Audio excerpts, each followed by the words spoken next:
टेलीनर star में आपका स्वागत है। मैं हूं सुरेश पेयर। आप देख रहे हैं टेली प्राइम का अकाउंटिंग कोर्स। आज हम देख रहे हैं टीसीएस के बारे में। टीसीएस क्या होता है? टीसीएस का full form tax collected at source. आपने पिछले पार्ट में देखा टीडीएस के बारे में, लेकिन आपको लगता होगा कि टीडीएस और टीसीएस एक ही है, लेकिन ऐसा नहीं है।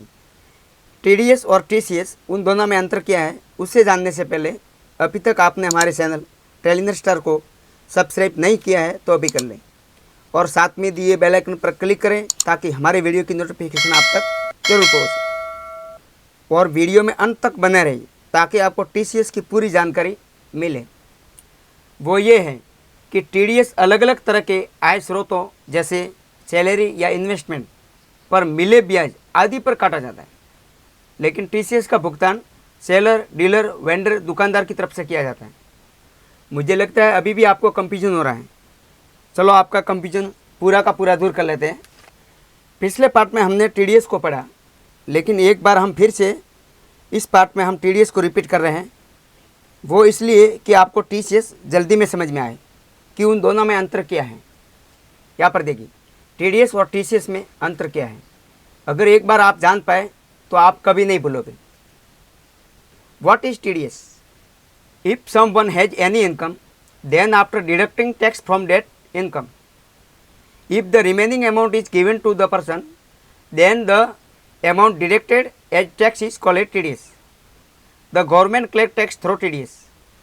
It is deducted on different type of income source like salary, interest received on any investment or commission, any investigation which come under the purview of TDS, making the payment direct a certain amount as TDS. यहाँ पर देखिए TDS क्या है, ये मैंने आपको English में बताया और हिंदी में इसलिए मैंने नीचे दिया है ताकि आपको जल्दी में समझ में आए। फिलहाल मैं तो समझ जाऊँगा, लेकिन आपको समझ में नहीं आया, अगर नए स्टूडेंट के लिए थोड़ा काफ़ी दिक्कत वाला है, तो मैंने उसका हिंदी अनुवाद भी किया है नीचे, जो ये है। देखिए, अगर किसी की कोई आय होती है, यहाँ पर देखिए आप ऐसे हो तो मिला सकते हो। देखिए, if someone has any income, अगर किसी की कोई आय होती है तो उस आय से यानी उसकी इनकम से टैक्स काटकर उस व्यक्ति को बाकी की रकम दी जाती है, तो टैक्स के रूप में काटी गई रकम को टीडीएस कहते हैं। सरकार टीडीएस के जरिए टैक्स जुटाती है। ये अलग अलग तरह के आय स्रोतों पर काटा जाता है, जैसे सैलरी, किसी निवेश पर मिले ब्याज या कमीशन आदि पर। कोई भी संस्थान जो टीडीएस के दायरे में आता है, जो भुगतान कर रहा है, वह एक निश्चित रकम टीडीएस के रूप में काटता है। ये उसका अनुवाद हो गया। आप शायद तो उससे मिला सकते हो। आगे बढ़ते हैं। आज का हमारा main topic TCS. What is TCS? TCS क्या है? It means tax collected at source, tax collected from income. TCS is paid by the seller, dealer, vendor, shopkeeper. However he collects the same from the buyer or customer while selling any good. After collection, it is the responsibility of the seller or shopkeeper to deposit it. This is controlled in section 206C of the Income Tax Act. Only seller of certain type of item collect it. These items include wine, timber, wood, scrap, mineral, tendu leaves. This type of tax is deducted only when the payment exceed a limit. उसका मतलब समझ गए? यह आपको दिया हुआ हिंदी में। देखिए, टीसीएस क्या है? इसका मतलब स्रोत पर एकत्रित टैक्स, इनकम से इकट्ठा क्या क्या टैक्स होता है। टीसीएस का भुगतान सेलर, डीलर, वेंडर, दुकानदार की तरफ से किया जाता है। हालांकि वह कोई भी सामान बेचते हुए खरीदार या ग्राहक से वसूलता है, तो वसूलने के बाद इसे जमा करने का काम सेलर या दुकानदार का होता है।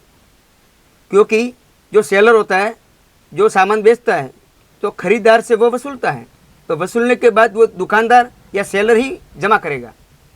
इनकम टैक्स की धारा 206C में इसे कंट्रोल किया जाता है। कुछ खास तरह की वस्तुओं के विक्रेता ही इसे कलेक्ट करते हैं। इन वस्तुओं में शराब, टिम्बर वुड, स्क्रैप, मिनरल, तेंदुपत्ते शामिल है। इस तरह का टैक्स तभी काटा जाता है जब पेमेंट एक सीमा से ज़्यादा होता है। यहाँ पर देखिए, this type of tax deducted only when the payment exceed a limit, यानी जब पेमेंट एक सीमा से ज़्यादा होता है तभी काटा जाता है। यहाँ पर देखिए, the detail of the item on sale of which TCS will be collected are as follow, यानी किन किन वस्तुओं की बिक्री पर टीसीएस कलेक्ट किया जाता है या टैक्स कलेक्ट किया जाता है। नंबर 1 है alcohol of alcoholic nature intended for human consumption, यानी शराबी प्रकृति का शराब मानव उपभोग के लिए बनाया गया। नंबर 2 में है वुड अंडर ए फॉरेस्ट, जंगली लकड़ी। नंबर 3 है तेंदुलिप, तेंदुपत्ता। नंबर 4 है wood in any other mode than jungle, जंगल की तुलना में किसी भी अन्य मोड की लकड़ी। नंबर 5 है forest item other than tendu leaves and wood, तेंदु के पत्तों और लकड़ी के अलावा अन्य जंगल की वस्तु। नंबर 6 है स्क्रैप, यानी भंगार, वेस्टेड। 7 नंबर है mineral likes lignite, coal and iron और, लिग्नाइट, कोयला और एस की जैसे खनिज। नंबर 8 है bullion above 2 lakh and jewellery above 5 lakh, bullion यानी सोना, चांदी या मेटल जैसी बहुमूल्य धातु जो 2 लाख रुपए से अधिक है, और ज्वेलरी यानी आभूषण 5 लाख रुपए से अधिक है, तो उसके ऊपर टीसीएस लगता है। नंबर 9 है purchase of the motor vehicle valued at more than 10 lakh, यानी मोटर वाहन की खरीद पर मूल्य 10 लाख रुपए से अधिक, तो टीसीएस लगता है। नंबर 10 है parking lot, toll plaza and mining and quarry, parking स्थल, टोल प्लाजा और खनन और खदान, उस पर भी टीसीएस लगता है। यहाँ पर देखिए मेन पॉइंट, टीसीएस क्या होता है। यहाँ हमने एक उदाहरण दिया है टीसीएस का, example of TCS. Suppose a person sold scrap worth R 1 lakh to a company, there is a rule to charge TCS of 1% on scrap, 1% of R 1 lakh is R 1000। In this way, a total of Rs 1,01,000 will be taken from the company. TCS of Rs 1,000 collected in this way will have to be deposited with the income tax department. Its rates are different on different things. For example, on Tendulips, it is highest 5%, it is 5% on liquor or alcohol. माना कि किसी व्यक्ति ने किसी company को 1 लाख रुपए का scrap बेचा है, तो स्क्रैप पर 1% टीसीएस लेने का नियम है। 1 लाख रुपए की 1% रकम 1,000 रुपये होती है, तो इस तरह कंपनी से कुल 1,01,000 रुपये लिए जाएंगे। इस तरह वसूले गए 1,000 रुपये के टीसीएस को इनकम टैक्स विभाग के पास जमा करना होगा। अलग अलग चीज़ों पर इसका रेट अलग अलग है। तेंदुपत्ता पर यह सबसे अधिक है 5%, और शराब या अल्कोहल पर यह है 2.5%। यहाँ पर आपको एक बात ध्यान रखना है, यहाँ पर टीसीएस जोड़ के लिया है। टीसीएस में टैक्स कलेक्ट किया जाता है और टीडीएस में टैक्स डिडक्ट किया जाता है, क्योंकि टीडीएस हम पेमेंट के समय काट कर देते हैं और टीसीएस में हम पेमेंट रिसीव करते हैं खरीदार से, इसलिए जोड़ के लेते हैं। आगे बढ़ते हैं हमारे स्क्रीनशॉट पर। यहाँ पर देखिए ये मैंने स्क्रीनशॉट दिया है, वो आप गूगल से सर्च कर सकते हैं कि किस आइटम पर कितना % टीसीएस लगता है, वो आप गूगल से सर्च करके डिटेल में जान सकते हैं। यहाँ पर देखिए ये हिंदी में भी है।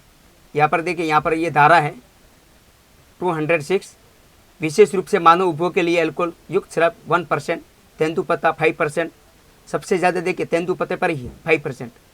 वन पट्टे के अंतर्गत प्राप्त इमारती लकड़ी 2.5%, किसी अन्य विधा से प्राप्त इमारती लकड़ी 2.5%, कोई अन्य वन उपज लकड़ी तेंदुपत्ता नहीं तो भी 2.5%, स्क्रैप पर बिक्री 1%, खनिज कोयला लिग्नाइट 1%, पार्किंग स्थल पट्टा लाइसेंस 2%, टोल प्लाजा पट्टा लाइसेंस 2%, 10 लाख रुपए से अधिक मूल्य के वोटर वाहन की बिक्री 1%, जो अभी मैंने आपको बताया। तो ये आप गूगल से सर्च कर सकते हैं। ये 2023-24 का है। यहाँ पर देखिए ये ड्यू डेट दिया हुआ है, ये टीसीएस रिटर्न फाइल का है। ये भी 4 क्वार्टर में किया जाता है टीडीएस की तरह। देखिए यहाँ पर पहला क्वार्टर अप्रैल से जून तक, जो 30 जून को एंड होता है। दूसरा है जुलाई से सितंबर तक, जो 30 सितंबर को एंडिंग होता है। और तीसरा है अक्टूबर से दिसंबर तक, जो 31 दिसंबर को एंड होता है। और चौथा है जनवरी से मार्च, वो 31 मार्च को एंडिंग होता है। ये उसका ड्यू डेट है। टीडीएस में देखिए 31 जुलाई, 31 अक्टूबर, 31 जनवरी, 31 मई ऐसा था, लेकिन यहाँ पर 15 दिन पहले दिया है ड्यू डेट। मुझे लगता है आपको टीसीएस के बारे में जानकारी कैसे लगी, हमें कमेंट बॉक्स में ज़रूर बताएं।